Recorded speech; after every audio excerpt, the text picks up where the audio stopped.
એવું તો શું થયું કે આજ ભાગીદાર હોવા છતાં મારે ડુંગળીમાં પાણી વાળવું પડ્યું? તો જુઓ પહેલેથી. તો શું કે મિત્રો, મોજમાં ને બધા? હું પણ મજામાં છું. તો મિત્રો, સ્વાગત છે મારા આજના વ્લોગમાં.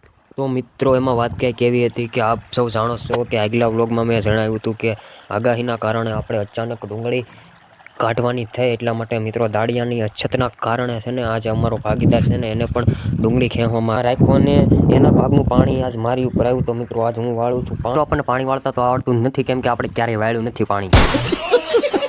તો મિત્રો, ડુંગળીને લાગી જતો બાફિયા એટલે આપણે પાણીની હારે કાંસલેટ પણ પાવાનું હતું. ડુંગળીના મૂળિયાનો બળી જાય થારું. મિત્રો, ઉનાળામાં હું ક્યારે વાડીએ નથી જતો, પણ આ તો અંબા કાકાએ આગાહી આપીને વાદળા હતા ને એટલે હું વાડી. મિત્રો, હજુ તો 3 પાટિયા પીધા પાણીના હતા. જોયું તો બાટલો અડધો થઈ ગયો હતો ખાલી. તો એ જોયું, હેઠે જોયું તો ટીપું ટીપું ટીપું ટીપું યા કરે ફૂલ જવા મળ્યું કાંસલેટ.